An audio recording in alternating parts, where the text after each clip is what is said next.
ao vivo. Pronto, a gente já está gravando. Boa tarde a todos. E vamos continuar aqui o nosso estudo em eletrostática. Tá? A gente está indo agora para uma das leis de Maxwell, né? A primeira que a gente apresenta nesse curso e é uma das mais importantes, que é a lei de Gauss.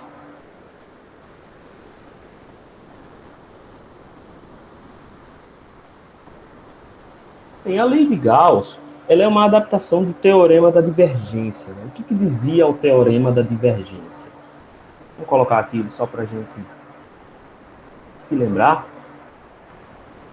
O teorema da divergência dizia que se eu obtenho o fluxo líquido de um campo qualquer ao longo de uma superfície S fechada, eu posso igualar esse campo aqui, esse fluxo, a integral no volume dos elementos geradores do campo A. Né? Quem são os elementos geradores do campo A? São o divergente de A, né? Integrados ao longo do volume. Então, que relação a gente está fazendo aqui? Né?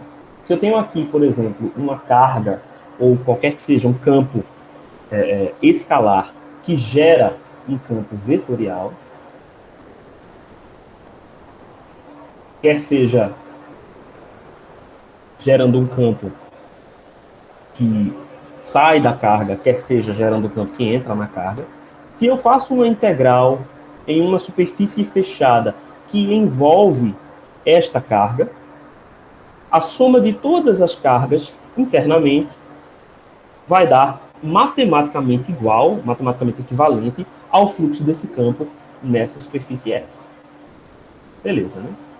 Então, isso aqui é uma relação entre dois campos. Se um campo vetorial é gerado por um campo escalar, a gente pode fazer essa igualdade entre esses dois campos. Né? Eu posso dizer que esse campo aqui, ó, o divergente de A, que é um campo escalar, é um certo campo que gera esse campo A. Eu posso dizer que esse cara daqui é a integral no volume de um campo qualquer, rho V, uma densidade de qualquer quantidade, ao longo do volume, e será, portanto, uma densidade volumétrica. Tá? Beleza. Então eu quero agora fazer a aplicação dessa ideia ao campo elétrico, porque a gente sabe que existe um comportamento assim com relação ao campo elétrico. Quando eu tenho uma carga positiva, ela gera campos elétricos que saem dessa carga. E quando eu tenho uma carga elétrica negativa, esses campos elétricos são absorvidos. Né? Então eu tenho aqui um elemento absorvedor e um elemento. As cargas negativas, né, são elementos absorvedores e as cargas positivas são elementos geradores de campo elétrico.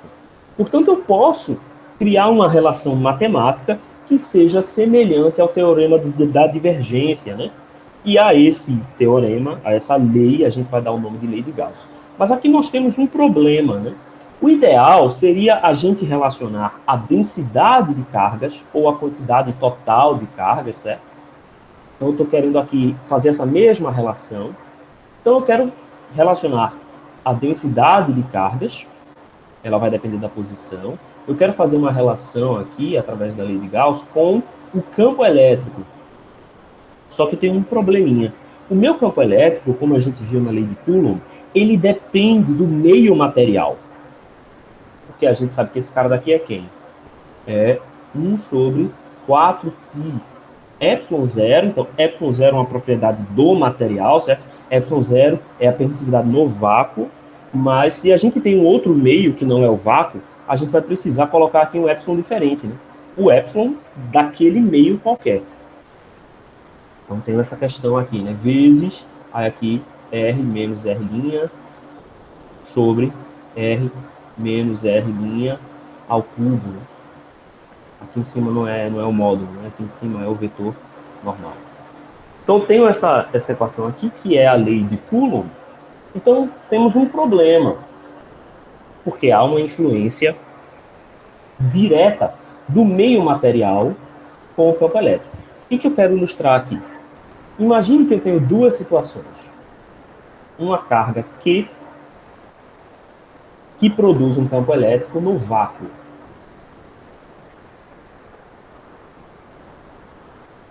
no vácuo. E uma outra carga, mas de mesmo valor, que agora produz o seu campo elétrico dentro de um meio material que possui um epsilon diferente de epsilon zero. Maior, por exemplo, certo? Possui uma constante dielétrica maior do que a constante dielétrica do vácuo. O que vai acontecer? Né? Ele vai produzir uma intensidade de campo elétrico menor, uma vez que o epsilon é maior. Então, se eu calculo meu fluxo elétrico em duas superfícies que envolvem essa quantidade de carga, S e S, o fluxo em S e aqui o fluxo em S serão necessariamente diferentes. Certo? Por quê? Porque o meu epsilon, aqui sendo o epsilon zero e aqui sendo o epsilon diferente do epsilon zero. Né? Eu posso dizer que é um epsilon relativo vezes o meu epsilon zero aqui. Então, os meus fluxos necessariamente serão diferentes se eu calcular sobre o campo elétrico. Então, surge aqui a necessidade de um outro campo. Ele tem que ser um campo vetorial e ele deve retirar a influência do meio material. Então, é para isso que a gente vai criar o vetor que a gente vai chamar de vetor densidade de campo elétrico. Então, a gente vai dizer que vai existir um certo vetor densidade de campo elétrico e vai retirar essa influência. Vetor densidade de campo elétrico. Aqui, a gente vai definir esse vetor densidade de campo elétrico. Tá? Não se preocupe porque está nas notas, eu já atualizei as notas aqui para mim, eu só não carreguei ainda no Siga. Assim que terminar a aula, quando eu colocar essa gravação, eu coloco também a atualização das notas no Siga, beleza?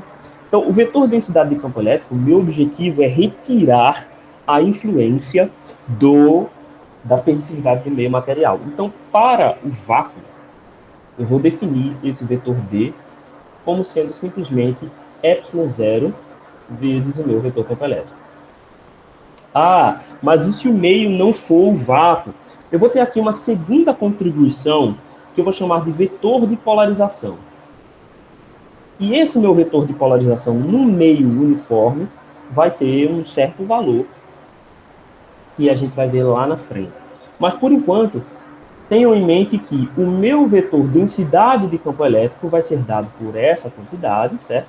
Mas para o vácuo, que é o meio em que a gente vai trabalhar nessa primeira parte do estudo da eletrostática, a gente vai considerar que o meu vetor de polarização é sempre nulo. Então, a gente vai usar a definição de que o campo, densidade de campo elétrico, vai ser simplesmente o meu epsilon zero multiplicado pelo campo elétrico. Então, se a gente observa, por exemplo, pela lei de Coulomb, né? Aliás, quando eu escrevi a lei de Coulomb aqui, faltou a integral, né? Faltou a integral aqui para V', né? A integral no volume daquela quantidade ali que eu coloquei. Então, e faltou a quantidade de carga também na expressão. Aqui, para a minha densidade, quando eu multiplico por epsilon zero, eu estou retirando a influência do meio material no campo elétrico. Então, agora, eu posso dizer que o meu fluxo elétrico, eu vou calcular o fluxo elétrico em função do meu vetor D e não do meu vetor E, porque assim eu consigo retirar a influência do meio material. Então, em vez de dizer que meu fluxo elétrico é a integral na superfície de E ds, eu vou dizer que meu fluxo elétrico é a integral na superfície de D ds. Esse cara daqui eu vou chamar de fluxo elétrico. E, portanto, como D é como eu posso dizer, é a componente superficial desse fluxo elétrico nesta superfície S, D é, portanto, a densidade de fluxo elétrico. Certo? Já que, quando eu integro numa superfície, eu obtenho o fluxo, então esse meu D é a densidade de fluxo elétrico. Beleza? Tranquilo até aqui, né? Então, quem é que vai ser, de fato, a lei de Gauss? A lei de Gauss é a quantidade que relaciona, né, o campo D a minha carga ρ v. Então, a lei de Gauss afirma que o fluxo elétrico é igual à quantidade de carga envolvida dentro de uma superfície S fechada. Então, dada uma superfície S, e dentro dessa superfície S existe uma densidade de cargas ρV, ela pode ser composta de cargas pontuais, pode ser composta de densidades lineares, densidades superficiais ou densidades volumétricas. Esse conjunto de cargas, né, vai receber uma função associada, que é uma densidade. Aqui vamos dizer que seja uma densidade volumétrica. E ela é explicitada, né, em todo o espaço e vai gerar, portanto, um certo campo, densidade de fluxo elétrico, campo D. Ou densidade de campo elétrico, né? Então vai gerar aqui um certo campo D. Se eu calculo o fluxo de D ao longo desta superfície S fechada, ela vai equivaler à quantidade de carga que está em volta por essa superfície. E aí agora isso independe do meio material, porque nós estamos retirando a influência do meio material através dessa equação. Certo? Então a gente pode reescrever esse cara daqui como? Quem é que vai ser o fluxo na minha superfície fechada? Né? O fluxo agora numa superfície fechada de S, ou melhor, o fluxo na superfície S de D, ds, certo? Esse cara daqui vai ser igual à quantidade de carga envolvida. A quantidade de carga envolvida será uma integral volumétrica. Então, a integral no volume da densidade, né, da densidade volumétrica, vezes o meu elemento integrador aqui de volume. Então, essa é a lei de Gauss.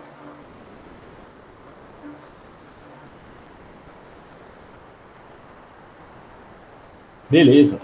Se a gente aplica o teorema da divergência, a gente pode aplicar o teorema da divergência aqui ao lado esquerdo, né? A gente sabe que, pelo teorema da divergência,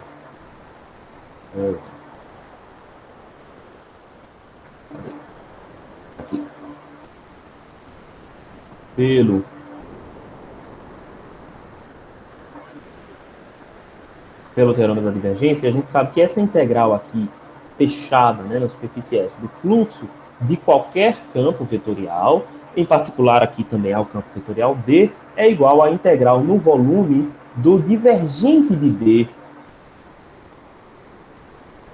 Então, portanto, se a gente iguala essas duas equações, o que a gente tem? Que a integral no volume do divergente de D, dV, é igual à integral no volume de ρV, dV.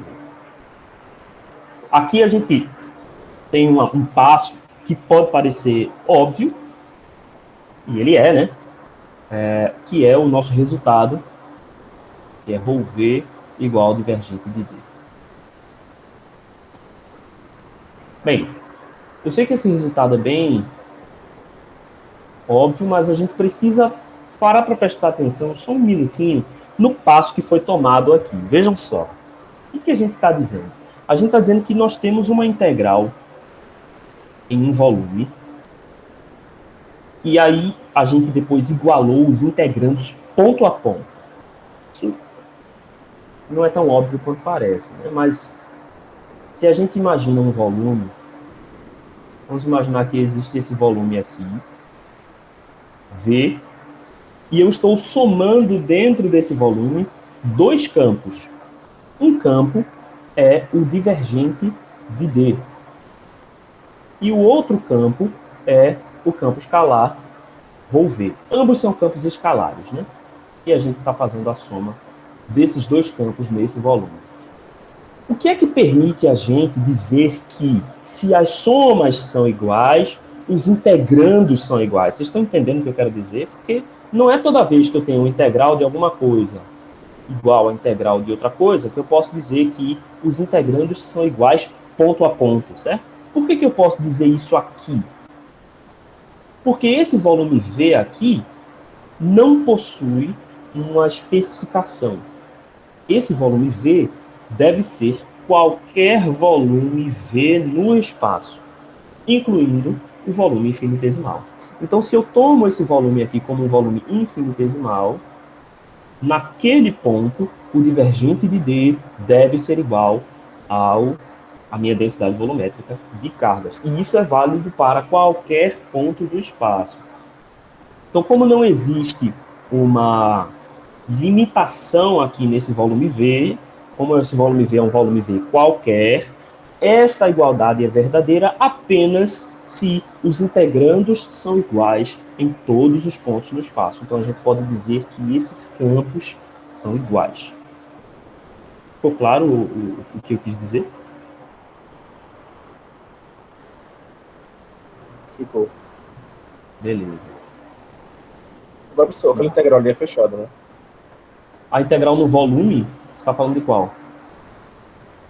Ah, não, de cima tá certo ali, do DS. Aqui a integral no ds é fechada, certo? Então aqui nós temos as duas versões da lei de Gauss, a versão integral e a versão diferencial. Tá? Todas as leis de Maxwell, como a gente vai ver daqui para o final do curso, vão possuir duas versões. Uma versão diferencial e uma versão integral, e todas elas querem dizer, né, alguma coisa importante. Então vamos tentar aplicar aqui a lei de Gauss em alguns pontos específicos, já são aplicações que a gente conhece, então vamos dar uma revisada aqui. Então, campo elétrico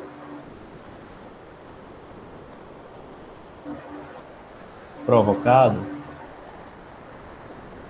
por uma carga pontual.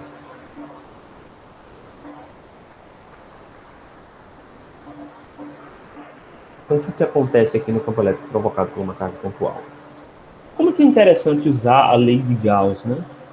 Bem, quando você tem uma função matemática, você já tem uma descrição matemática do campo D, então você pode encontrar facilmente a distribuição de cargas fazendo a diferenciação. Então, nesse caminho, é mais fácil fazer dessa forma. No caminho contrário, dado o campo densidade de cargas, para você encontrar o campo elétrico ou o vetor densidade de fluxo elétrico, o ideal é você usar a forma integral, tá? E essa forma integral, ela é válida para qualquer superfície S, beleza. Mas é mais fácil de utilizar a lei de Gauss quando a gente está fazendo numa superfície que tem uma certa regularidade, que tem uma certa simetria. A vantagem de utilizar uma superfície gaussiana que possua simetria, a vantagem de fazer isso é que você consegue expressar o seu vetor D, ou vetor E, né, o vetor campo elétrico, ou densidade de fluxo elétrico, como uma única componente, em uma única direção. Então, quando você faz o produto interno D, produto interno DS, você já está eliminando, né, uma série de componentes. Então, de antemão, a gente vai sempre analisar o problema e observar onde é que está a simetria desse problema. Aplicar essa simetria, ou seja, a gente vai de antemão dizer que certas componentes do vetor D não existem. Tá? E a partir disso, a gente aplica essa integral, tá? Que vai ser bastante simplificada. Então, vamos primeiro pensar no campo elétrico provocado por uma carga pontual. Então, dada uma carga pontual, a gente sabe, né, que o campo elétrico ele está sempre na direção que liga a carga ao meu ponto de observação. Então, vamos imaginar um ponto de observação P qualquer. A gente sabe, né, pela lei de Coulomb, que o meu campo elétrico ele deverá estar em uma direção. Ele deverá estar em uma direção na reta que une esses dois pontos.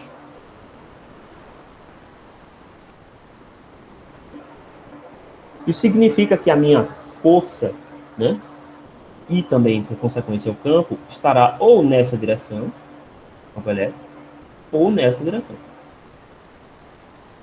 Aqui, como os meus meios são bem comportados, são uniformes, são regulares, campo elétrico, força e vetor densidade de fluxo elétrico, todos irão apontar na mesma direção, tá? Não necessariamente no mesmo sentido, mas na mesma direção. Então, eu preciso de algum sistema de representação que favoreça essa simetria. Obviamente, aqui é o sistema, né, esférico. Tá? Então, se eu desenho uma esfera, o meu ruim, mas ok, tudo bem. Vamos supor que isso aqui é uma esfera. Tá? Se eu desenho uma esfera e observo qual que é o meu campo produzido na superfície dessa esfera, independentemente do ponto onde eu olhar, o meu vetor D ou E, ou a força, né, caso eu tenha uma carga nesse ponto aqui, estará sempre numa direção que é radial, né? Por conta dessa minha relação entre a posição da carga e a posição do ponto de observação. Então, se eu escolho uma superfície para observar o campo que seja esférica, eu posso dizer que o meu campo D possuirá alguma componente, cujo valor eu não sei, e que ela pode ser positiva ou negativa, certo? Ou seja, o meu campo densidade de fluxo elétrico pode apontar para dentro ou para fora dessa esfera, mas eu posso dizer que eu vou chamar ela de um DRzinho, né, já que eu sei que ela é uma componente na direção R, multiplicado pelo meu vetor AR. E eu sei que as minhas componentes dφ e dθ são nulas. Por quê? Porque eu não tenho, né? Por conta da simetria do meu problema, eu não tenho essas contribuições. Então eu já parto do pressuposto de que o meu campo possui uma certa direção. Então eu sei que se eu escolho as minhas superfícies gaussianas para aplicar a lei de Gauss como sendo esferas, eu posso utilizar essa aproximação. Se eu utilizasse, por exemplo, vamos supor que em vez de escolher uma gaussiana esférica, eu escolhesse uma gaussiana que era um cubo. Isso implica que a lei de Gauss não vai ser mais válida? Não. Mas aqui, como é um cubo, eu vou estar fazendo todas as minhas integrações, né, ou sendo uma superfície retangular, enfim. Eu vou estar fazendo as minhas integrações não no sistema que eu quero observar, né? Eu vou estar fazendo meu sistema nas projeções cartesianas. Então, eu vou ter muito problema para poder fazer essa conexão entre um e outro. Então, fazer no sistema de coordenadas esféricas já é mais simples e já resolve o meu problema. Então, eu vou dizer que essa esfera aqui possui um determinado raio A. Vou dizer que o raio dessa esfera é A. Vou usar um raio minúsculo. E agora eu posso fazer a aplicação da lei de Gauss. Então, quem que é a lei de Gauss? O fluxo nessa superfície S. O fluxo de quem? O fluxo do campo densidade de fluxo elétrico. É igual à quantidade de carga envolvida. A quantidade de carga envolvida, como nós só temos uma carga pontual, é o próprio valor Q, certo? Então, esse Q envolvido é igual à própria carga Q, já que eu estou supondo que estamos no vácuo e que não há cargas elétricas, né, em lugar nenhum. Então, beleza. Quem é o meu fluxo, né? O meu fluxo vai ser a integral na superfície fechada, que aqui agora, essa superfície fechada, né, é a própria esfera, de quem? ds. A esfera não, a casca esférica. Beleza. Então, quando eu faço essa integral aqui, o meu D é quem? Vamos continuar aqui, né? S, beleza. Quem é meu D? É dr, AR. Ok. Quem que é o meu valor de ds? Meu ds é um vetor que aponta para fora aqui, né, da minha superfície, que tem uma certa variação, tanto em φ quanto em θ. Então, vamos primeiro observar aqui a variação em θ. A minha variação em θ, né, vai vir aqui, vai vir em duas fatias, certo? Eu estou cortando aqui uma certa fatia. Essa fatia vai ter uma certa variação, delta, θ, certo? Vou botar um dθ aqui, né? Dθ. E essa variação dθ provoca uma variação aqui no arco, certo? Essa variação no arco vai ser r dθ.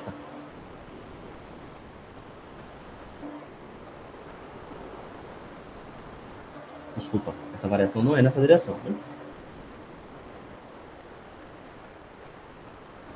É uma variação... Na real, fiz uma variação em φ aqui. É uma variação nessa direção aqui.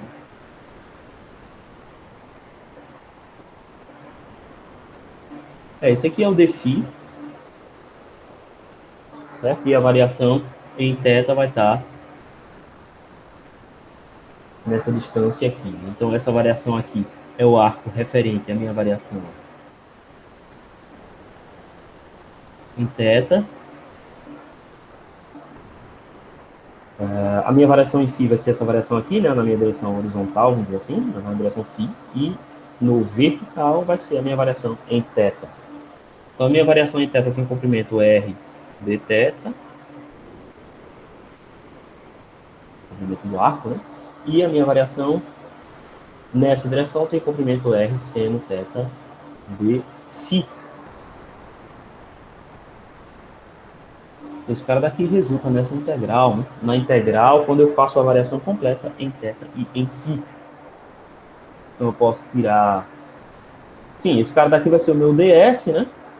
O meu ds é r ao quadrado seno θ dθ de φ, integrando aqui na minha superfície. Essa integral aqui já é conhecida, né? E é a casca esférica. Isso aqui vai me resultar em dr sai da integral. Do fluxo vai ser o dr, multiplicado por essa integral da superfície aqui desse cara, né?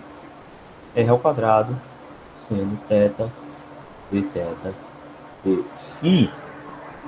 E essa integral aqui é simplesmente a casca esférica. Então, esse cara é 4πr ao quadrado.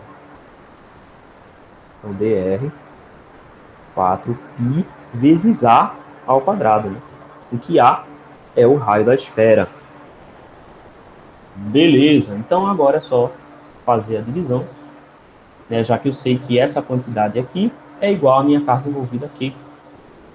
Portanto, a minha componente radial do campo densidade de fluxo elétrico é igual a Q sobre 4π A ao quadrado. Então, se eu expresso isso em uma quantidade vetorial, eu sei que o meu vetor D vai ser igual a Q sobre 4π A ao quadrado na direção radial. Isso implica que o meu campo elétrico E vai ser, pela nossa definição aqui, D dividido por ε0. Então, Q sobre 4π ε0 A ao quadrado na direção de AR. Que é exatamente o que foi previsto lá pela lei de Coulomb. Tá? Então, é bem direto aqui encontrar esse resultado. Tranquilo?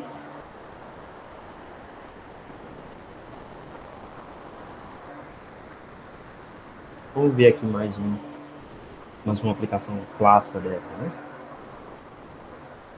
O campo elétrico produzido por uma linha de cargas.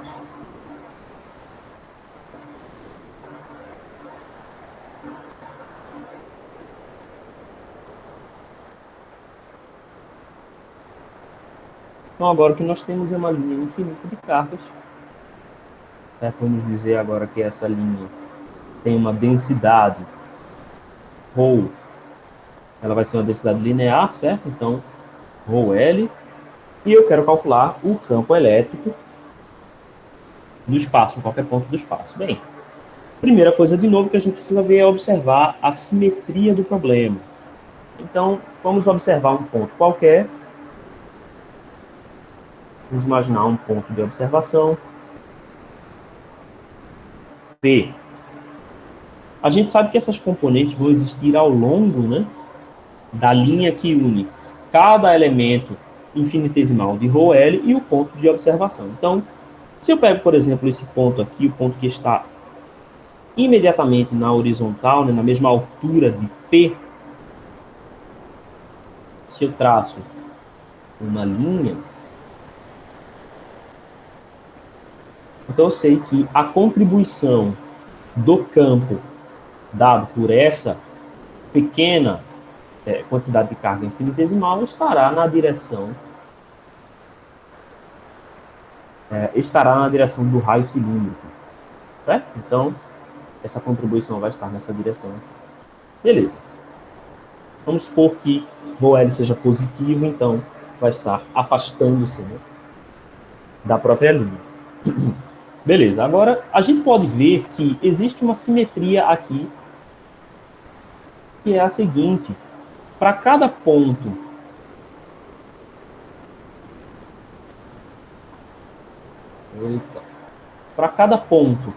que eu consigo observar, né, acima do meu ponto inicial, eu terei um outro ponto diametralmente oposto na direção, né, contrária.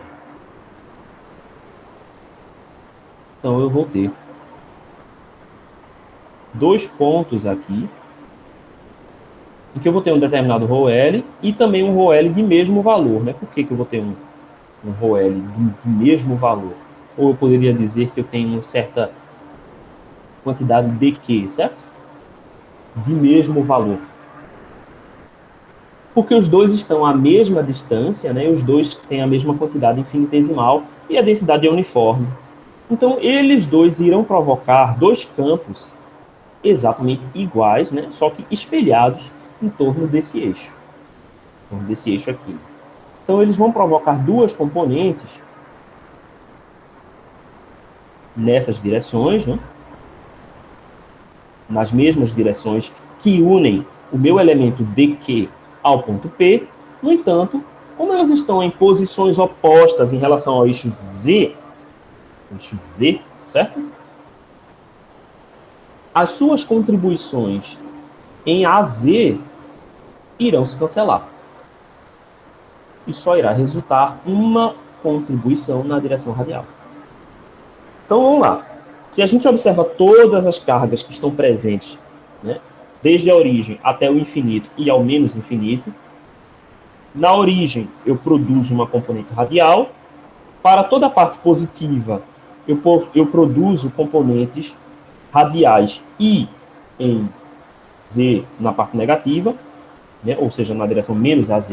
E para toda a parte negativa de Z, para toda a carga que está distribuída abaixo de Z, eu gero uma componente em Z positiva e uma componente radial. Essas duas componentes são iguais em Z, né, por conta da simetria do nosso problema. E há um cancelamento, já que elas estão em direções opostas. De modo que o meu campo resultante aponta sempre na direção radial. Aqui, o raio cilíndrico. Né? Então, eu posso dizer que o meu campo D, o meu vetor densidade de fluxo elétrico, é igual a uma certa componente D em ρ, né? D na direção ρ, vezes A ρ. E aí, essa vai ser a nossa simplificação. Tá certo. E agora, qual é a superfície, né, que eu uso para exemplificar um problema como esse? Então, se o meu campo aponta na direção do crescimento do raio, então eu preciso pegar alguma superfície que descreva esse tipo de...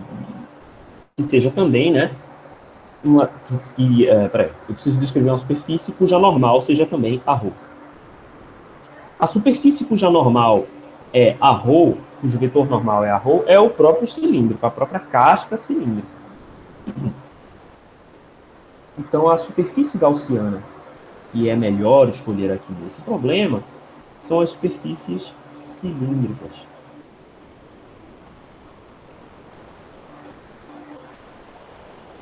Então, eu vou escolher superfícies cilíndricas. Só que aqui tem um porém, né? Essas minhas superfícies cilíndricas, elas não são superfícies fechadas, né? Então, eu estou considerando a casca cilíndrica. a casca cilíndrica ela não é fechada. Então eu preciso também incluir aqui na minha superfície gaussiana as tampas do cilindro.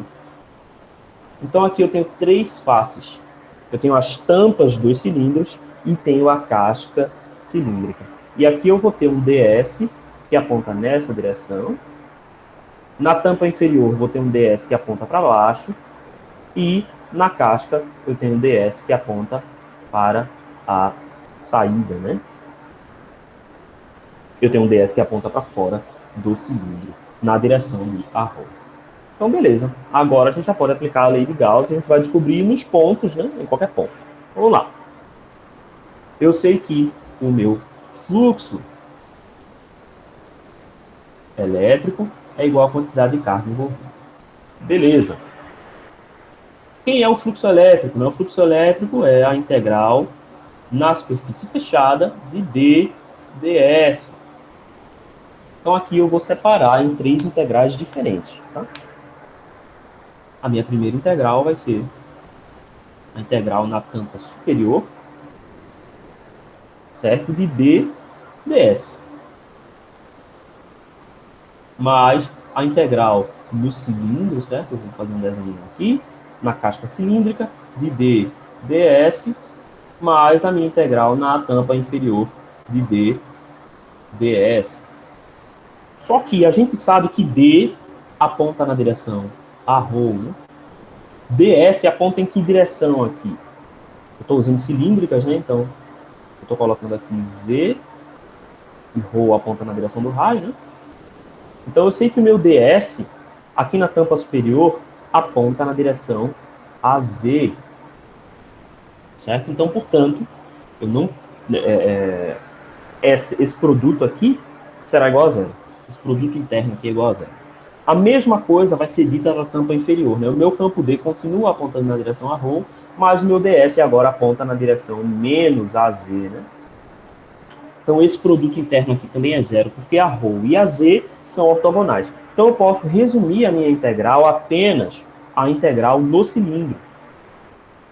E aí, quem é que vai ser a integral no cilindro? Tá? Essa minha integral será igual a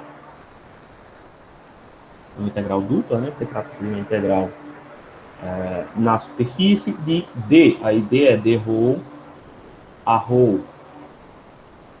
Quem é o meu ds? ds é essa variação aqui, né? Então, é uma variação em z, eu tenho aqui um dz, né? E uma variação em φ, que é ρ dφ. Então, esse cara daqui vai ser ρ dφ dz. Beleza? E aí, o meu φ vai variar de 0 a 2π. E vamos dizer que esse meu cilindro tem uma altura qualquer aqui que eu escolhi. Vamos dizer que ele tem uma altura h. Então, meu z vai variar de 0 até h. Eu posso colocar esse cara onde eu quiser, tá? Eu posso colocar ele de menos h sobre 2 até h sobre 2. No final das contas, vai dar a mesma coisa. Beleza. Então, essa integral aqui será igual a... Será igual a quem? A minha carga envolvida, né? Então, vejam só. A minha carga envolvida é uma integral volumétrica da carga dentro desse espaço. No entanto, a minha carga toda está dentro de uma linha. Então, essa minha integral volumétrica vai acabar se reduzindo a uma integral simples, tá? Uma integral em z, que vai de 0 até h, de ρl dl. E o meu dl aqui é dz.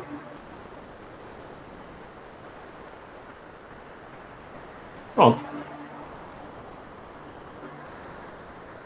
Então, essa minha integral aqui do lado de cá, do meu lado esquerdo, vai dar dρ. Ah, tá, faltou um arrow aqui, né? No meu vetor. Arrow. Pronto, então, dρ vai sair. Eu não estou integrando em relação a ρ, certo? Então, ρ vai sair também. Eu estou integrando φ de 0 a 2 e z de 0 a h. Então, vezes 2π vezes h. E esse cara daqui é igual a essa integral, que é ρl vezes h. Então, meu campo elétrico não, né? Meu vetor densidade de fluxo elétrico, a sua componente em ρ vai ser dada por ρl sobre 2π ρ. Eu estou cortando aqui, né? Eu estou cortando H com H. Ficou tudo parecido, né? Esse ρ com esse L. Deixa eu redesenhar aqui. ρl, que é a densidade linear, né? E aqui, ρl sobre 2π vezes ρ. Isso implica que o meu campo, na forma vetorial, né? Vai ser isso aqui, ρl sobre 2π ρ na direção a ρ. E o campo elétrico será igual a ρl sobre 2π epsilon 0 ρ na direção a ρ.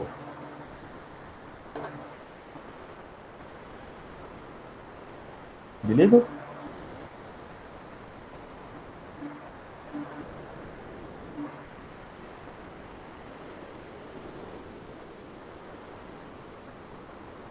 Alguma dúvida até aí? Tranquilo, né? Não, tranquilo.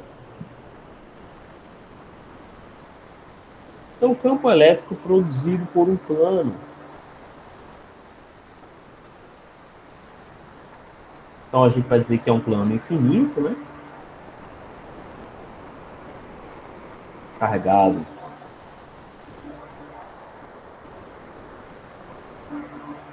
Então, a gente vai dizer que tem um plano infinito carregado.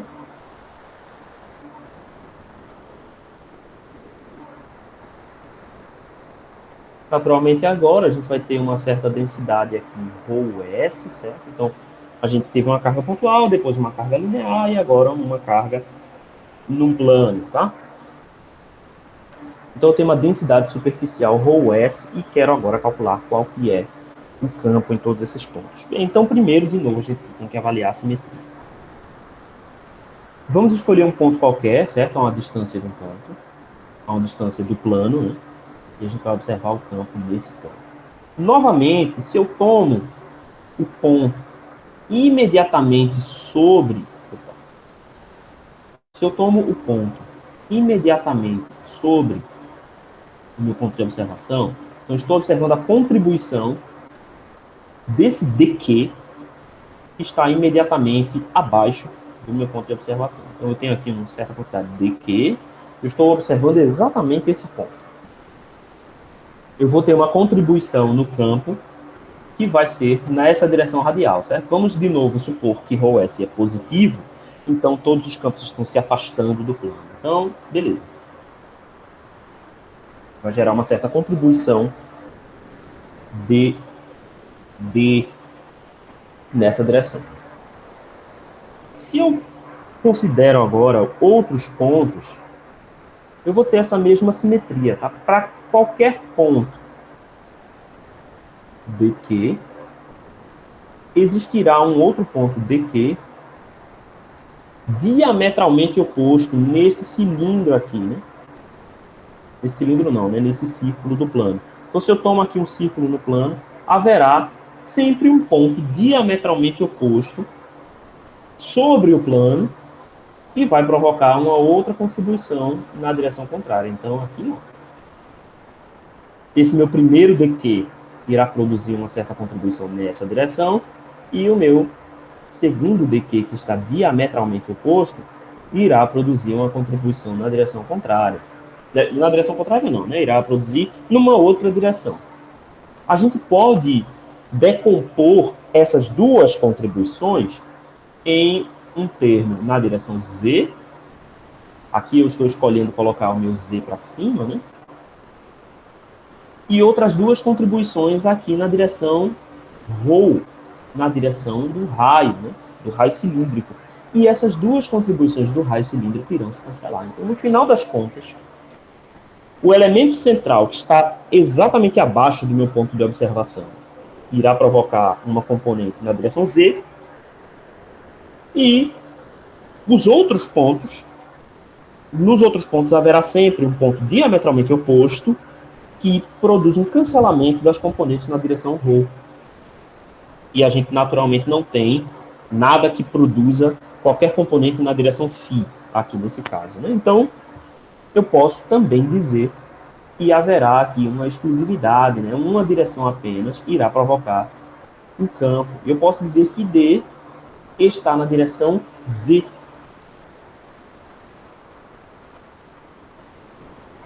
Então, eu vou dizer que D está na direção de Z. Então, de novo, a gente faz aqui a integral. Então, qual vai ser a superfície?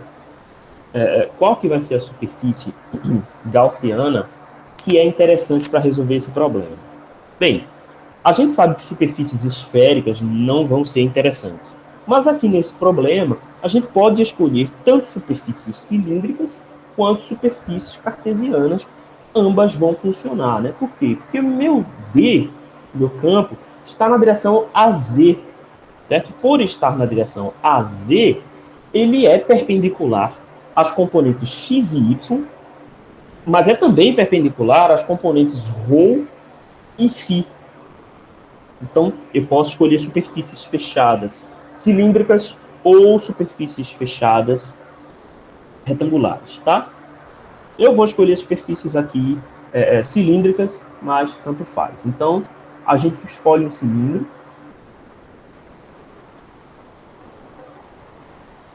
Opa, vou botar aqui o cilindro.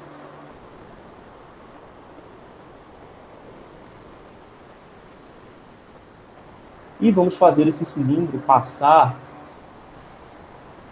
através da minha carga, certo? Então, o cilindro vai ter uma certa interseção. Ou não. O cilindro vai ter uma certa interseção aqui com a minha carga, ok? E eu vou integrar minha quantidade de carga aqui nesse cilindro, tá? Então, quem é que vai ser a minha integral?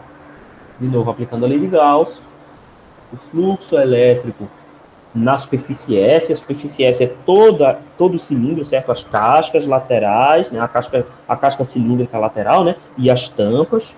Esse fluxo aqui igual a quantidade de carga envolvida. Beleza.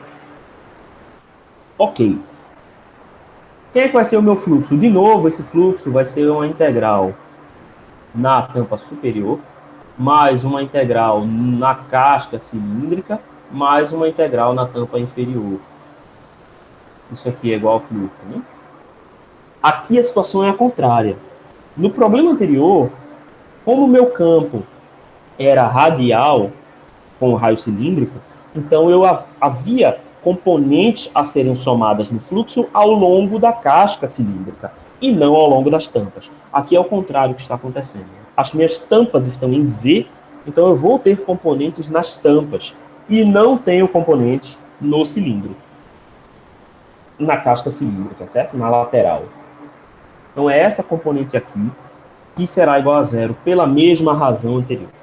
Tá? Se nós tivéssemos escolhido um cubo, uma superfície retangular, seriam iguais a zero todas as componentes nessas 4 direções. Certo? Porque essas 4 direções estariam associadas, os seus ds estariam associados aos vetores, né, AX e AY.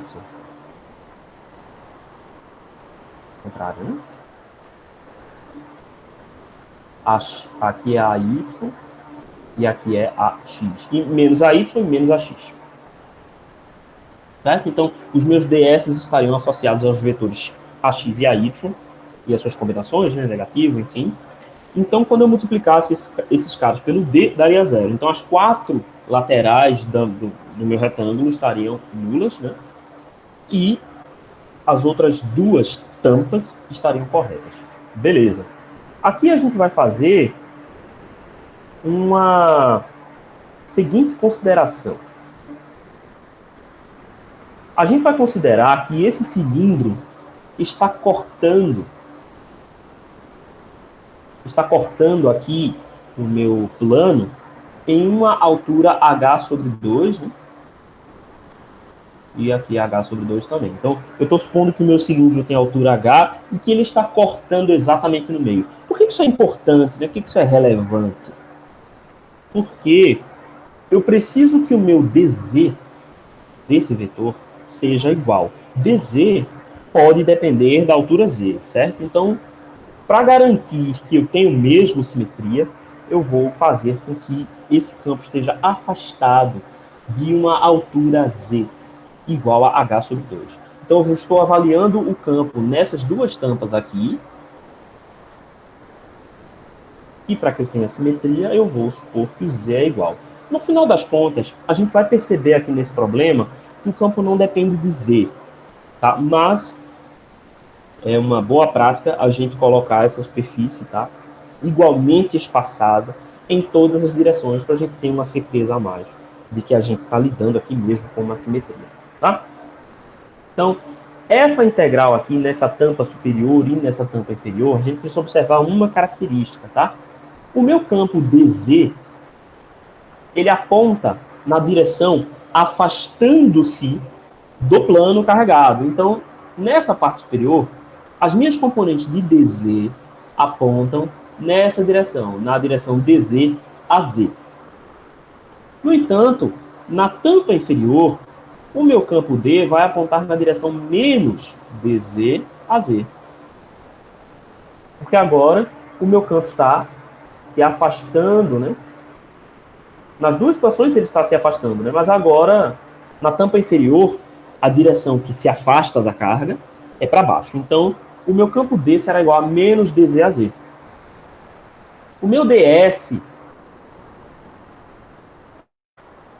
na tampa superior é igual a um certo módulo de ds vezes az, né, na direção az. Aponta para fora. O meu ds aponta na mesma direção de d. E na tampa inferior, o meu ds tem o mesmo módulo, mas aponta na direção menos az. Porque o ds aponta sempre para fora do volume, né, para fora da superfície. Certo? O ds aponta para fora da superfície. Quem é esse meu ds em cilíndricas? Tá? Em cilíndricas, aqui eu estou tendo uma variação de quais componentes? Do raio ρ e do ângulo φ. Então, a variação em ρ é dρ e a variação em φ é ρ dφ. Então, sei que essas minhas integrais aqui, minha integral na parte superior, por exemplo, é dz, que multiplica quem? Que multiplica ρ dρ dφ. Ρ dφ é a variação em φ e dρ é a variação no próprio raio ρ. Só que como eu estou somando agora duas tampas, a tampa superior e a tampa infinita, né, as duas possuem sentidos opostos, mas como tanto ds quanto d estão em sentidos opostos, menos com menos vai dar mais, então aqui eu tenho duas vezes essa integral. Duas vezes essa integral aqui. É igual a minha integral da quantidade de carga. Deixa eu só colocar aqui para ficar certinho. Então, a minha integral a minha integral da quantidade de carga vai ser uma integral, certo? E vai depender também desse mesmo ds, só que agora eu vou integrar quem? Eu vou integrar a minha densidade superficial, ρs. Então, integral de ρs, ρ dρ dφ, aqui tudo com linha, né? Esse aqui trata-se da carga, certo? Então, é isso. Essas integrais aqui vão acontecer nas tampas, e esta outra integral vai acontecer no centro. Essa integral acontece em z igual a 0, e essas integrais acontecem em z igual a h sobre 2 e z igual a menos h sobre 2. Tá. dz e ρs independem do ponto de observação, são constantes, né? Então eles saem. Então, 2dz igual a ρs. E aqui eu vou cancelar essas duas integrais que sobram, né? A integral de ρ, dρ, dφ, e aqui a integral de ρ', dρ', dφ, porque os limites de integração são iguais, tá? a gente está integrando aqui até o raio A, eu não coloquei aqui, né? Vamos dizer que esse cilindro tem aqui um raio A.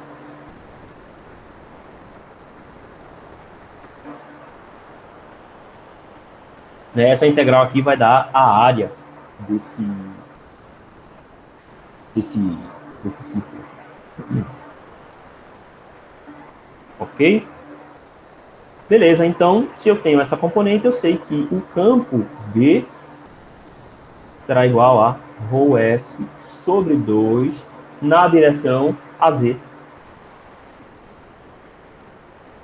Isso implica que o campo elétrico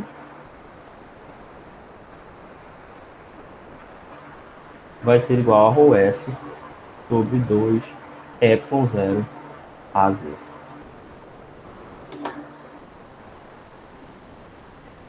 Beleza?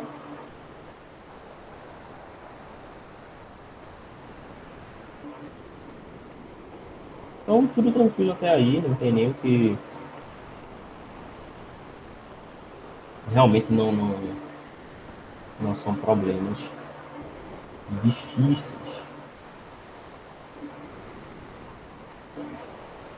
Pelo que eu estou vendo, hoje vai ser até um pouco mais rápido do que eu planejei.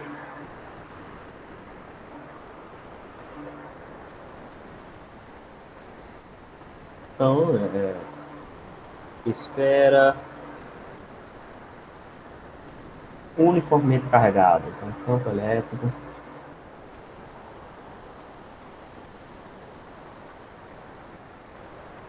produzido por esfera uniformemente carregada.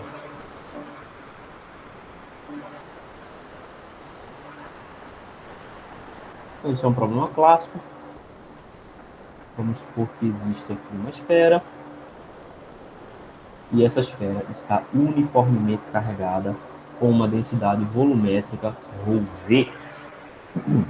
E agora a gente quer obter o campo elétrico em todos os pontos no espaço. Aqui nós temos uma diferença, né? Até então, a gente não conseguia fazer uma superfície gaussiana que ficasse contida dentro da distribuição de cargas, né? Que eram planos.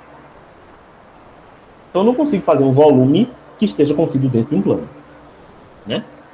Então, eu sempre tinha superfícies que atravessavam, né, a minha superfície gaussiana sempre atravessava a minha quantidade de carga ou envolvia essa quantidade de carga, né, completamente. Aqui, se a própria distribuição de cargas é uma esfera, é óbvio que a simetria do campo será esférica. Mas a gente pode ter dois tipos aqui de superfícies gaussianas. Nós podemos ter uma superfície gaussiana interna à minha estrutura, e eu posso ter uma superfície gaussiana externa à minha estrutura. Isso faz diferença. Né? Por que faz diferença nesses dois cálculos? Porque a quantidade de carga envolvida em uma e na outra será diferente. Então, aqui dentro, eu só estou envolvendo uma parte da carga, enquanto fora eu estou envolvendo aqui uma quantidade bem maior. Então, o que eu vou fazer? Eu vou considerar que essa esfera é uma esfera centrada na origem.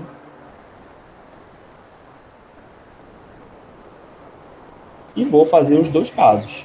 Primeiro, eu vou supor que o meu raio é menor do que o raio da superfície gaussiana é menor do que o raio da minha esfera. E aí eu vou dizer que a minha esfera tem raio A. Então, eu vou primeiro calcular para um raio menor que A, certo?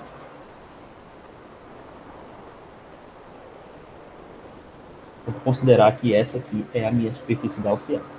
A lei de Gauss continua válida, né? Então, o fluxo em S é igual à quantidade de carga envolvida. Tá?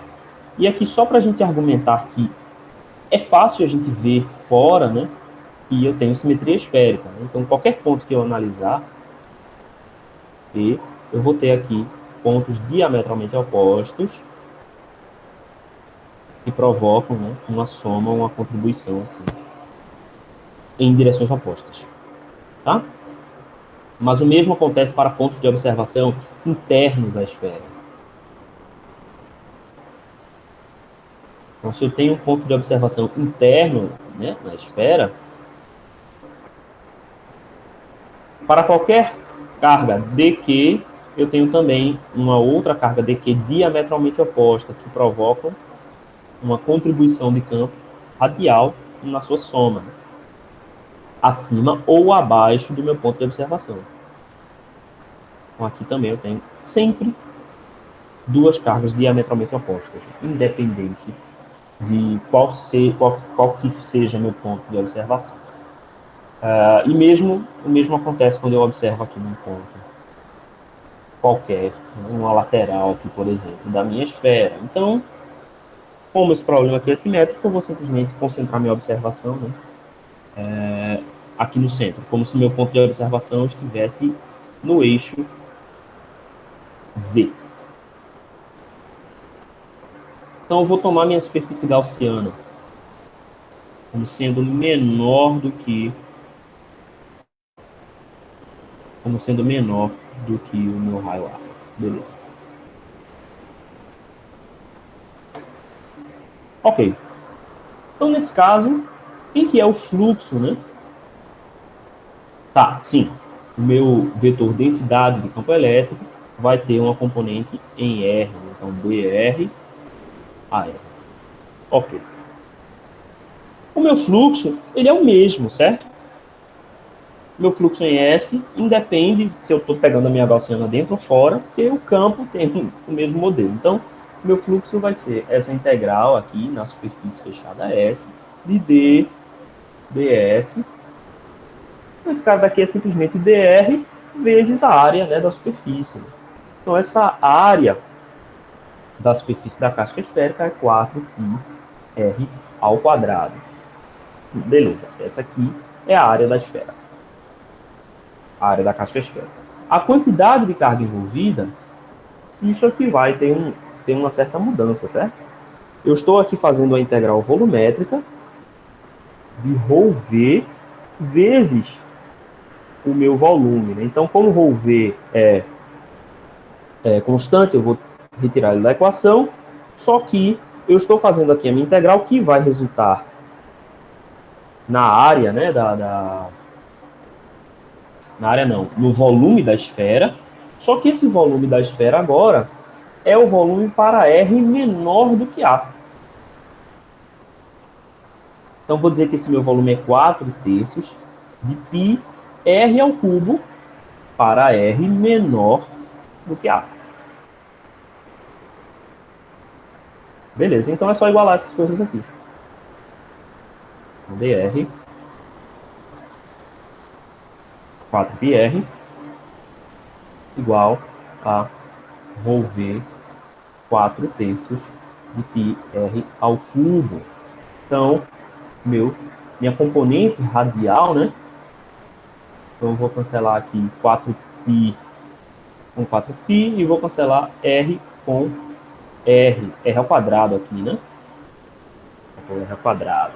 Eu vou cancelar R ao quadrado com R ao cubo, vai sobrar um R aqui. Então, essa minha resposta vai ser R sobre 3 vezes ρV. Aqui vai ser ρV R sobre 3. Beleza. Então, essa é a minha distribuição, né? A minha densidade dentro da esfera. Então, se para R menor do que A. O meu campo D será ρV R sobre 3 AR. E o meu campo elétrico será ρV R sobre 3 ε0 AR. E fora da esfera, né? O que acontece quando eu tomo agora uma superfície gaussiana externa?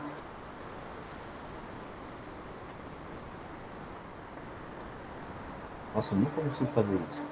Centralizar.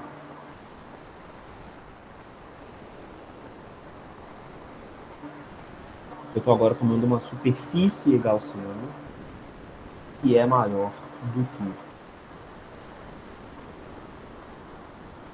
o meu raio R, que é maior do que o meu raio A. Então, meu fluxo, deixa eu colocar aqui campo para R maior que A. Então, para R, vou botar aqui, para R menor que A. Né? Então, para R maior que A, o meu fluxo é a mesma coisa. Eu estou integrando D ao longo de uma casca esférica. Então, vai dar 4πr ao quadrado de novo. dr, né? dr 4πr ao quadrado. A diferença agora vai fazer a nossa integral da carga envolvida. A carga envolvida agora não integra até um raio R, que é variável. Ela deveria integrar ao longo de todo esse espaço fechado pela superfície gaussiana. Mas a minha densidade aqui fora é zero. Né? Então é como se eu estivesse somando até A. Até A eu somei toda a carga da casca. A partir de A, a minha densidade é zero. Não tenho mais carga, né, fora da esfera. Então, no final das contas, é como se eu estivesse fazendo uma integral de 0 a A, e não de 0 a R, nessa integral volumétrica. Então, meu resultado vai ser ρ V 4/3 de πA ao cubo. Minha carga envolvida é igual a ρ V 4/3 de πA ao cubo, e não πr ao cubo. E a diferença vai estar aqui. Então, igualando as duas, dr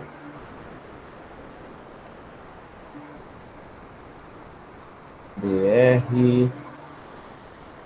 igual a 1 sobre 4πr ao quadrado vezes 4/3 de πA ao cubo. Então, eu vou cortar só o 4π.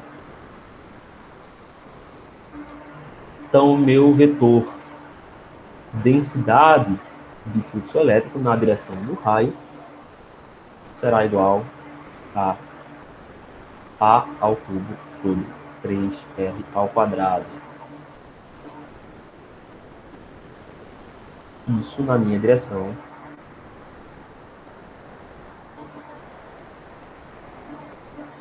radial. Portanto, meu campo é igual a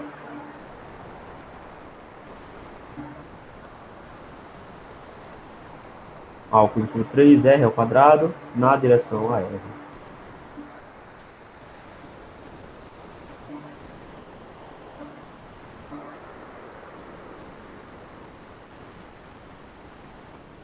É isso mesmo. E o meu campo elétrico vai ser igual a A ao cubo sobre 3ε0 R ao quadrado AR. Professor, não faltou o não? Oi? Faltou o ρV. Você tem toda a razão. Faltou o ρV aqui, né? Faltou onde? Aqui. Era isso que estava faltando. Eu estava achando alguma coisa esquisita. ρV. E aí vai aparecer um ρV aqui.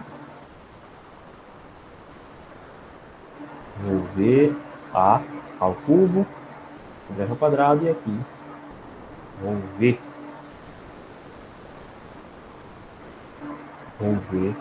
A ao cubo.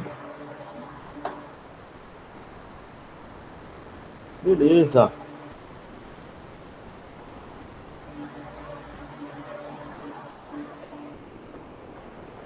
Bem, gente, sobrou tempo. Né? Foi bom. Vocês têm alguma dúvida sobre isso? Sobre... É bem simples, né?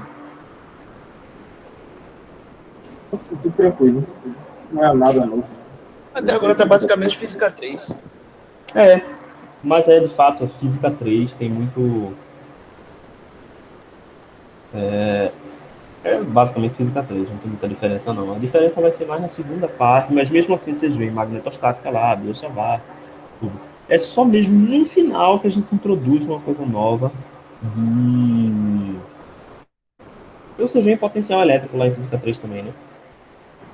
Veio também. Vê também. É. Então a disciplina vai ser bem um repeteco mesmo. É uma pena.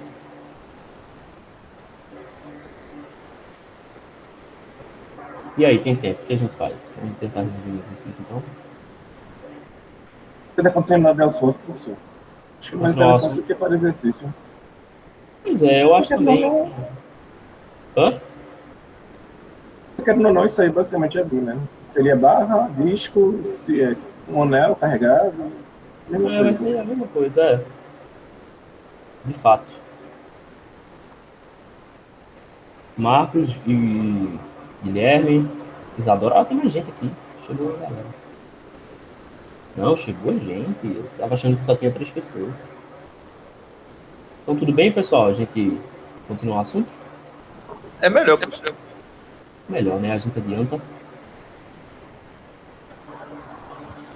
Então, beleza. O próximo assunto é potencial elétrico. Qual que é a ideia por trás, né, do que a gente vai chamar de potencial elétrico? O potencial elétrico vai ter a ver com o trabalho que a gente faz para trazer uma carga do infinito até um certo ponto onde existe um campo elétrico. Então a gente vai começar a relacionar o campo elétrico com energia, certo? Então, vamos dizer que se existe aqui uma carga e uma outra carga, e ambas possuem, né, a mesma intensidade, ou melhor, o mesmo sinal, são duas cargas positivas, haverá uma força F, né, força elétrica, repelente entre essas duas cargas. Se essas duas cargas estiverem livres, no espaço livre, isso vai gerar um movimento, tá? E essas cargas irão se afastar pouco a pouco. Para que isso aconteça, é necessário que seja gasta uma certa energia. Então a gente vai dizer que existe nessa situação aqui uma energia potencial, certo? É como quando você comprime. Eu não sei se eu vou recomendar questões específicas do livro não, Marcos. Mas eu posso fazer isso. Eu posso dar uma olhada no livro e recomendar para vocês certas questões específicas, só como eu posso dizer, uma sugestão. Tá?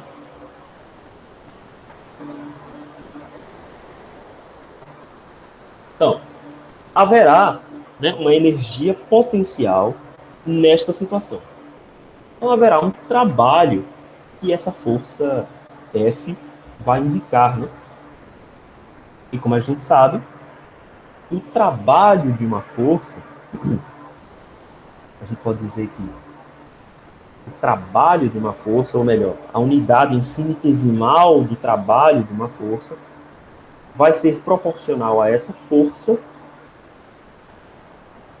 vezes o percurso que essa carga andou, né? Então, dada a força elétrica, se a carga percorre uma distância dl, então isso implica que houve um trabalho dw. Só que a gente vai colocar um sinal de menos. Por que a gente vai colocar um sinal de menos aqui nesse trabalho? Porque a gente supõe que quando a carga anda na direção da força, ou seja, a gente está se afastando as duas cargas, né? Nós estamos realizando um trabalho negativo, a gente está liberando energia do sistema, realizando, portanto, né, um trabalho aqui negativo. Então a gente vai usar esse sinal de menos aqui para indicar essa orientação. E aí, naturalmente, como a força elétrica, né, é igual a carga vezes o campo elétrico, então a gente vai dizer que essa variação do trabalho vai ser menos que campo elétrico dl. Ok? Beleza. Então, o trabalho total feito por uma carga que se movimenta dentro de um campo elétrico, a gente pode agora também obter. Esse trabalho para uma carga que se movimenta dos pontos a B, né, do ponto A até o ponto B, vai ser menos a quantidade de carga vezes, né, essa integral de linha de A até B de E dl. Certo? Então, se eu tenho aqui um campo elétrico, e agora a gente está supondo que esse campo elétrico aqui é provocado não pela própria carga que está se movimentando, certo? Não pela própria carga Q. Eu estou supondo que esse campo elétrico é um campo elétrico externo, provocado por alguma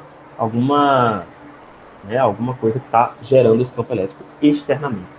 E uma certa carga Q percorre um caminho de A até B,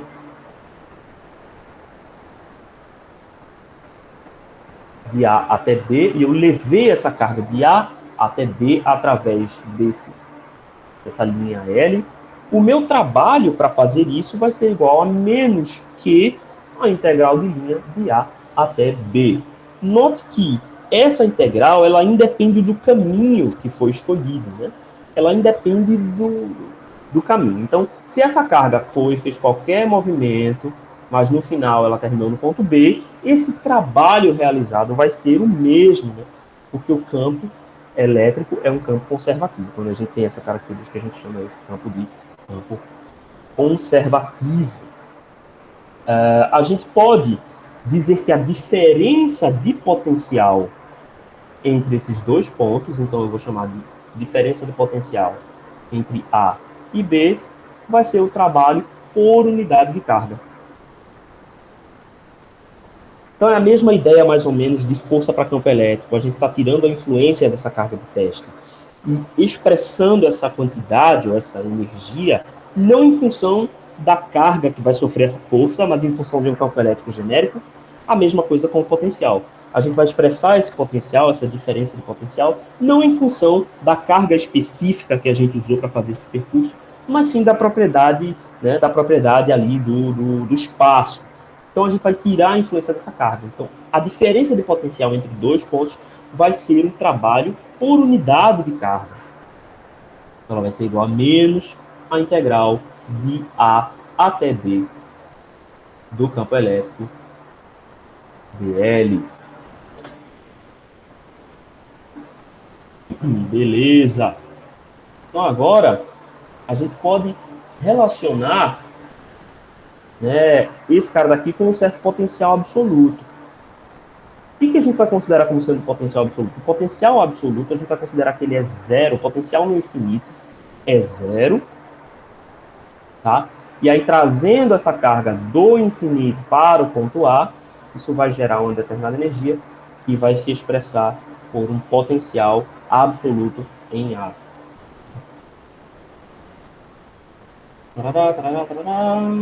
Deixa eu só ver aqui. Beleza. Então é isso mesmo, né? Então, se a gente considerar o potencial, a gente vai considerar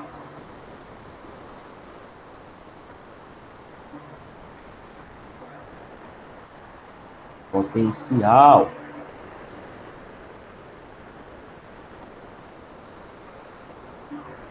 no infinito como sendo nulo, a gente pode indicar um certo potencial absoluto numa posição R qualquer. Então, meu potencial agora, eu vou definir não como um campo diferencial entre dois pontos. Eu vou definir como sendo menos a integral de infinito até R de E vezes o meu deslocamento dl.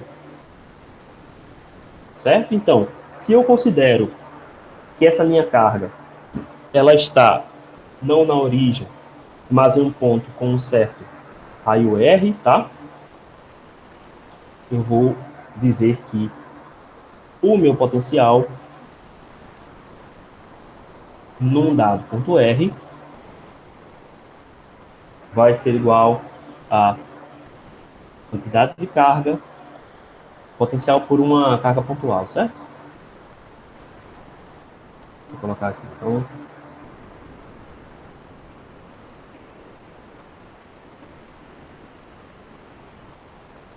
né? Aqui, vamos lá.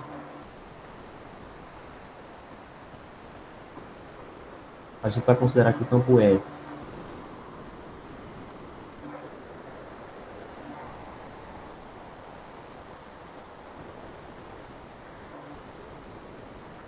Dado por uma carga pontual, né? Esse cara daqui. Então, Q sobre 4π epsilon0 vezes uma certa distância ao quadrado, né? Que essa distância é a distância que une, como é que eu posso dizer? Que une a minha carga Q ao ponto de observação, né? Que a gente pode chamar esse cara daqui de R, né? Se for uma carga na origem, a gente pode dizer que ela é R. Então, a partir disso, a gente pode encontrar quem que é o potencial.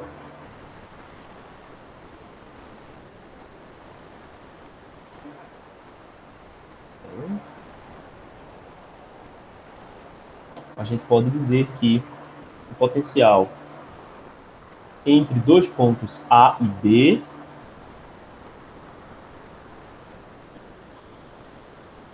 vai ser igual a menos a integral do ponto de observação A até o ponto B, eu estou levando de A até B, de Q sobre 4π epsilon 0 R ao quadrado dr AR. Tá? Faltou um detalhe aqui, vamos ver.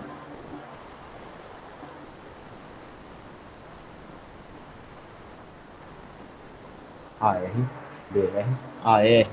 Então, essa integral aqui, eu estou integrando em relação a R, vai ser Q sobre 4π epsilon 0, que multiplica 1 sobre RB, menos 1 sobre RA. Né?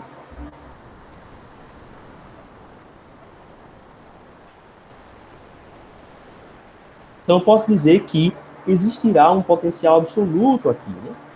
Que eu posso chamá-lo de VB, menos um potencial absoluto VA. E essa minha primeira parcela vai ser meu potencial. Né? Meu VB seria 1 sobre 4π epsilon 0 vezes RB. E o meu VA seria 1 sobre 4π epsilon 0 RA. Desculpa, tem um Q aqui, né? Isso provocado por uma carga pontual Q na origem. Se eu tomo uma carga diferente da origem, então, para uma carga pontual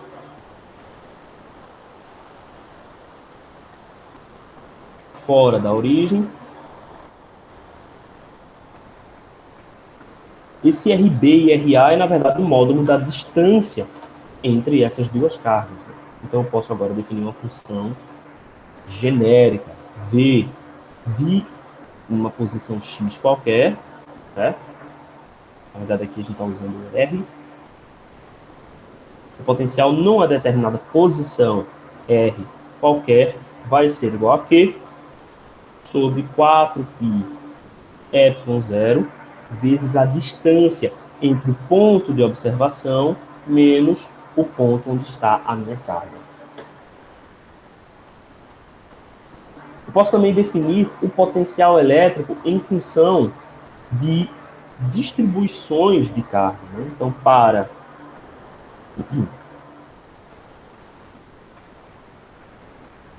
distribuições de carga, o meu potencial elétrico da posição vai ser igual a 1 sobre 4π epsilon 0 vezes a integral de linha de quem, né? A da minha função ρL, que depende da posição, integrado ao longo de dl. Aqui eu vou usar um dl' porque trata-se da integral na linha que descreve a posição da carga. Isso sobre R menos R'.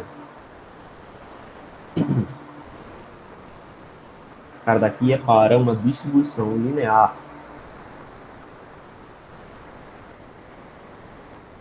Eu posso também definir como uma distribuição superficial. Então, 1 sobre 4π ε0 integral na superfície S e ρS, que depende da posição, ds, linha, né, porque trata-se da integral na carga, isso dividido pelo módulo de R menos R de linha.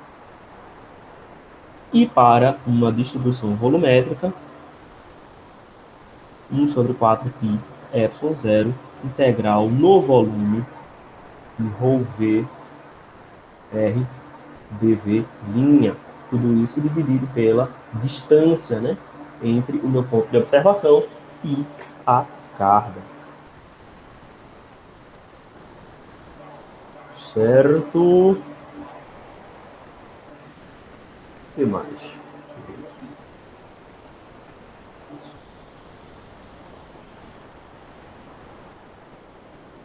Ok.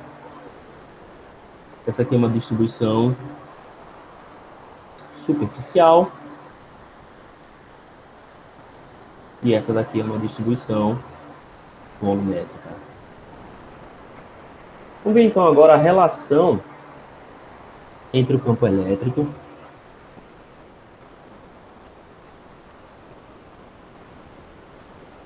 e o potencial elétrico, né?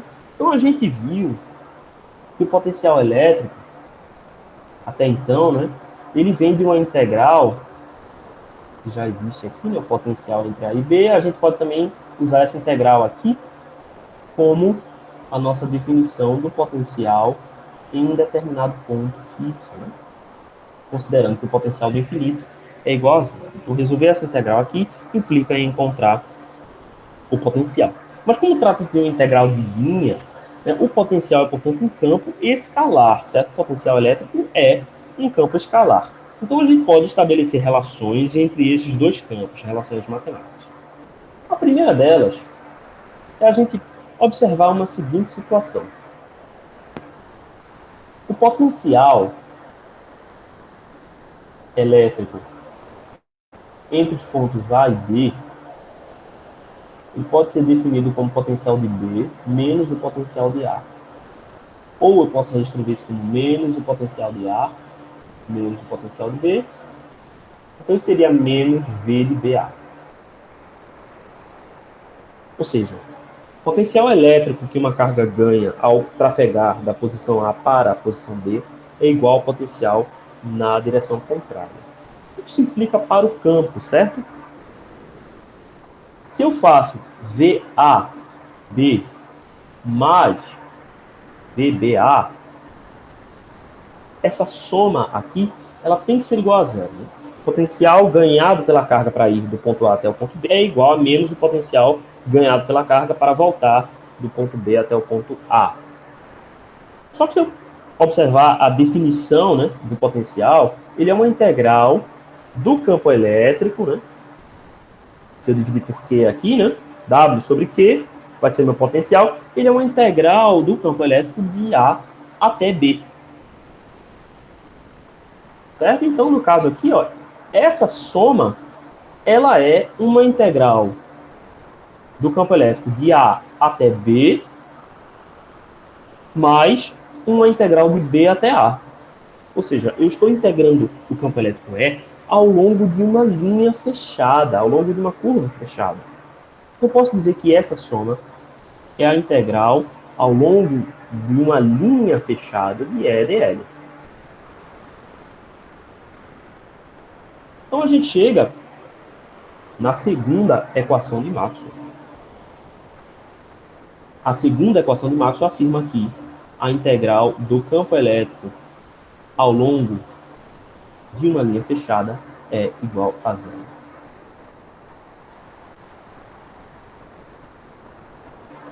Essa lei de Maxwell aponta para a conservação do campo elétrico, tá? Então isso significa que a energia fornecida a uma carga, quando ela se move no campo em uma direção, é retornada à carga quando ela retorna da posição inicial. A gente chama esse tipo de campo, em que a sua circulação é nula, de um campo conservativo. Então, esta é a segunda equação de Maxwell, e a gente relaciona esse cara daqui à conservação do campo elétrico.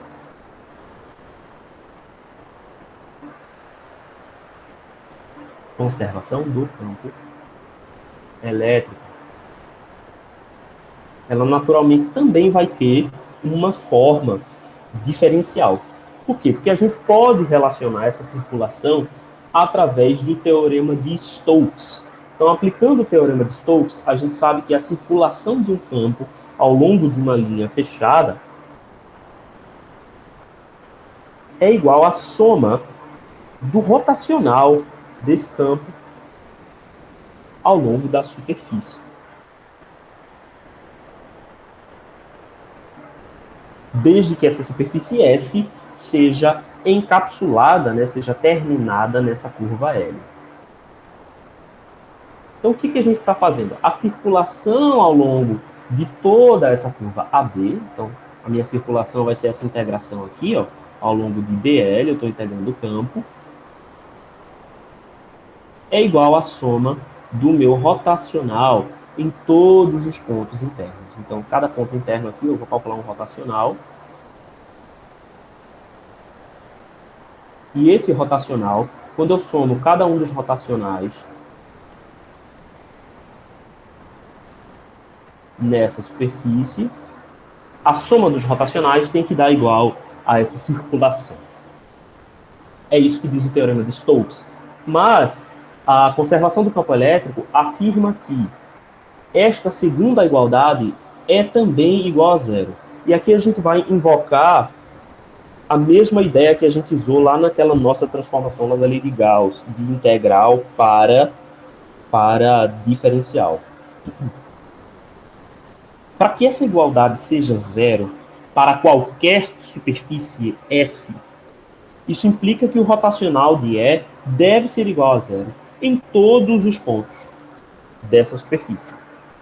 E, por consequência, em qualquer ponto do espaço. Porque se essa superfície pode ser tomada em qualquer lugar, né, o campo tem que ser igual a zero em todo lugar. Não é porque uma integral é igual a zero que o seu integrando é sempre zero. O que importa aqui é, se eu tenho uma integral que é zero, independentemente dos limites de integração, então o integrando tem que ser igual a zero para que a integral seja zero. Então o resultado, a consequência da aplicação do teorema de Stokes é que o rotacional de E é igual a zero. E aqui, esse rotacional aqui é zero vetorial, certo? Esse zero aqui não é vetorial, né? Porque tratam-se de duas integrais que resultam em escalares. Então, esse zero aqui é um zero escalar. Mas esse zero aqui é um zero vetorial, tá? O rotacional do campo elétrico é igual a zero em todo o lugar. É por isso que a gente chama campos conservativos de campos irrotacionais. Então, essas duas aqui são a mesma lei, né? A mesma lei de Maxwell. E a gente vai apontar, né, na sua forma diferencial para a irrotacionalidade do campo elétrico. Então, o campo elétrico é irrotacional.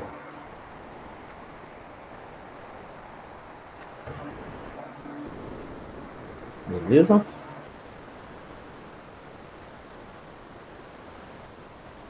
Então, agora a gente vai relacionar esse campo com o potencial elétrico, certo? Então, a gente definiu o potencial elétrico como sendo menos a integral de E dl, de infinito até um certo ponto R. Esse é o potencial V em R. Ok. Beleza. Isso implica que haverá um certo elemento dV, um certo elemento infinitesimal do potencial, e esse elemento infinitesimal do potencial é naturalmente menos E dl. Certo? Que a gente pode dizer que em cartesianas é menos EX vezes a minha variação na direção x, menos EY, vezes a minha variação em y, menos EZ da minha variação, vezes a minha variação EZ. Eu posso utilizar aqui a regra da cadeia para reescrever esse cara daqui como dv é igual a uma derivada parcial de v em relação a x vezes dx, mais derivada parcial de v em relação a y, dy, mais derivada parcial de v em relação a z, dz, né? Eu posso fazer isso com qualquer quantidade. Se eu tenho aqui um d, qualquer coisa, em que essa coisa depende de x, y e z, eu posso, pela regra da cadeia, somar as componentes das derivadas nas direções. Então, eu só estou pegando essa minha derivada aqui, meu elemento infinitesimal de volume, e estou expressando como a soma das derivadas parciais nas três direções.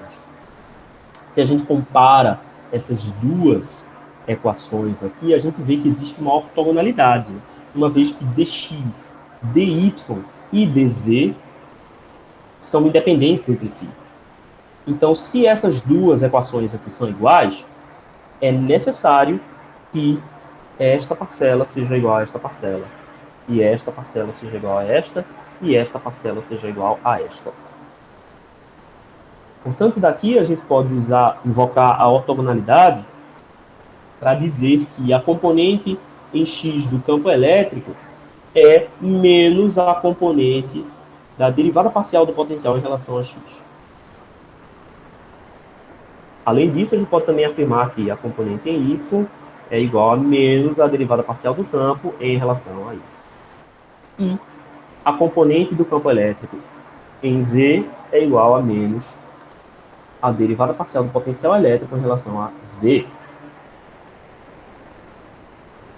Ou seja, né, eu posso dizer que o meu campo elétrico é igual a menos del V del x a x, menos del V del y a y, menos del V del z a z. Pela nossa definição, este cara daqui é o gradiente. Então, o campo elétrico é menos o gradiente do potencial elétrico.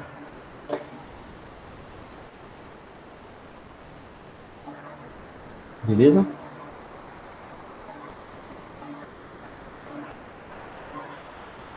Então, hoje foi bem legal, a gente avançou bastante. Eu acho que é melhor a gente ficar por aqui, mas vamos só dar uma revisada naquilo que a gente viu hoje. Então, a gente viu duas leis de Maxwell. Então, a primeira delas é a lei de Gauss.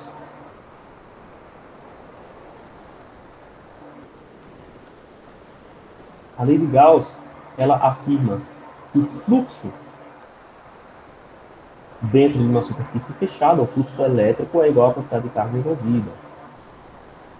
Então, isso aqui implica o quê? Que a integral do vetor densidade de fluxo elétrico ao longo dessa superfície fechada é igual à minha integral volumétrica da densidade de cargas ao longo desse volume. Isso na sua forma integral. Isso implica que em todos os pontos no espaço, o divergente de D deve ser igual a ρV.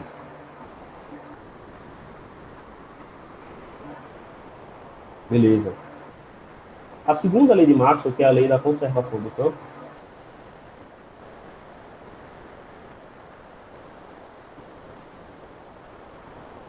afirma que o campo elétrico é irrotacional, que o campo elétrico é conservativo.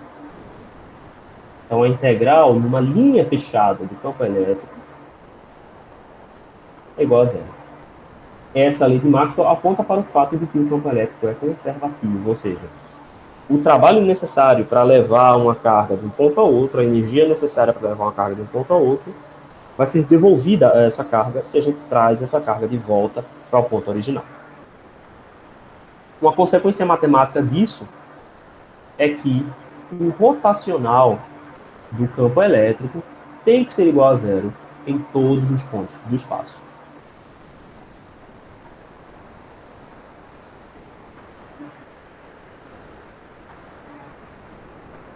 Ok. E a gente viu também a definição de potencial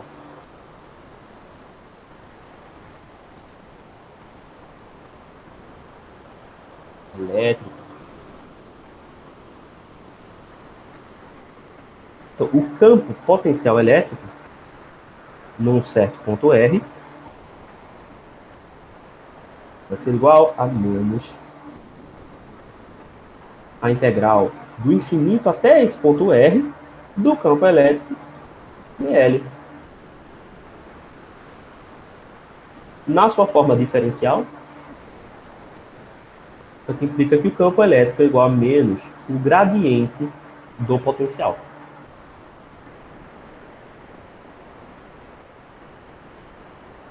Essa relação aqui de gradiente, ela também aponta para uma questão geométrica, né? Que o campo elétrico ele aponta na direção de mudança do potencial. Então, por exemplo, se eu tenho um capacitor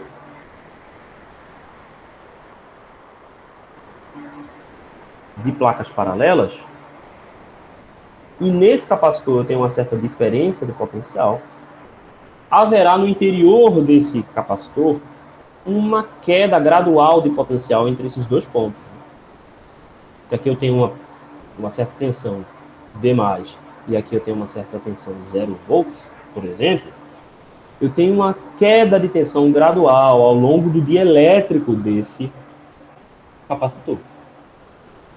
Isso aponta para um gradiente. Existirá dentro dessa região um gradiente de V.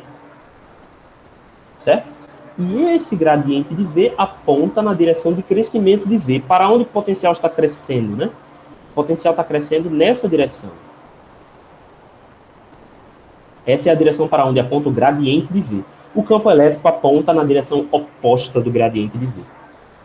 Então o campo elétrico irá apontar nessa direção. Na direção oposta. Elétrico. Tá? E o gradiente de V irá apontar nessa direção, na direção do crescimento de V. Então, existe uma relação aqui, essa segunda equação aqui, ela é interessante para a gente ver essa questão. O campo elétrico aponta sempre na direção de máximo crescimento do potencial. O que mais?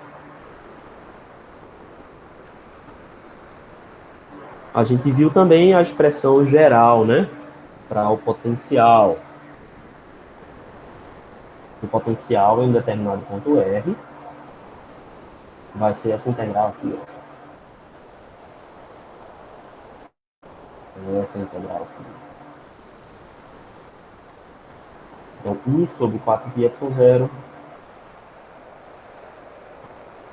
integral no volume da minha densidade volumétrica, né, que é tudo do raio, dividido pela distância entre o meu ponto de observação R e o meu ponto da carga R'. Tudo isso integrado no volume. Beleza. Integrado no volume, então, portanto, a gente vai colocar um linha aqui para indicar que essa integral trata-se da integral no volume onde está contido, né, a minha carga R. Esse cara daqui vem direto lá da lei de Coulomb. Ok? Beleza, pessoal. Alguma dúvida, alguma pergunta sobre a aula, sobre a prova? Tudo certo, professor. Tudo tranquilo, né? Então, beleza.